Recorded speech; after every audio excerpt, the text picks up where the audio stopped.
Welcome नाज़रीन दी Pakistan daily के साथ कमरुज़्ज़मान भट्टी आपकी खिदमत में हाज़िर है। हिना परवेज़ भट्ट साहब हमारे साथ मौजूद है, मुस्लिम लीग नून की अहम MP हैं, मरकज़ी रहनुमा हैं। हिना साहबा, सुनने में आ रहा है कि पार्टी जो है वो भी अंदर से इख्तिलाफ़ात का शिकार हो गई। इमरान खान की पॉपुलैरिटी जो है वो पार्टी मुस्लिम लीग नून के अंदर जो है वो एक तक़सीम का बाइस बन रही है। मियाँ साहब नाराज़ हैं, बाकी लोग भी नाराज़ हो रहे हैं और यहाँ पर भी कुछ काम नहीं हो रहे। देखिए, पहली तो बात है, इमरान खान पॉपुलर है ही नहीं। इमरान खान एक फ़ितना है और जल्द आप उसको अंजाम देखेंगे उसका।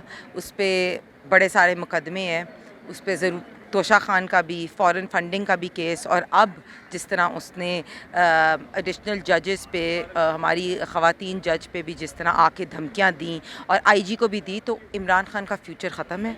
और जहाँ तक आप मुस्लिम लीग नून की बात कर रहे हैं, मुस्लिम लीग नून के कायद मियाँ मोहम्मद नवाज़ शरीफ हैं।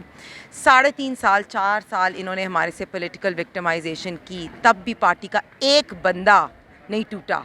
तो आप इस बात को करें ही ना। आप मुस्लिम लीग नून यूनाइटेड है अपने कायद के अंदर के अंडर, और बिल्कुल मरियम बीबी अपनी डिफाइंस की वजह से लीड भी करती हैं। शहबाज शरीफ साहब हमारे प्राइम मिनिस्टर हैं।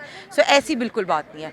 Pakistan Muslim League Noon is united under Mian Nawaz. कहा जा रहा है कि मियाँ साहब को कहा जा रही, पार्टी कह रही कि आप वापस आएँ ताकि हमारी देखिए, सियासत वो वहाँ नहीं रहे। हम तो मियाँ साहब को मिस करते हैं और मियाँ साहब को ज़रूर कहेंगे कि वो आएँ, लेकिन मियाँ साहब के जब डॉक्टर्स उनको अलाउ करेंगे तो तब आएँ। ये बीमारियाँ डॉक्टर्स के साथ जोड़ देते हैं। ये तो आप उनके डॉक्टर्स को डिसाइड कर देते हैं। डॉक्टर्स ही डिसाइड करेंगे कि मियाँ साहब कब वापस आएंगे, लेकिन हम उनके लिए आंखें जो है वो राह में बिछाए बैठे हैं।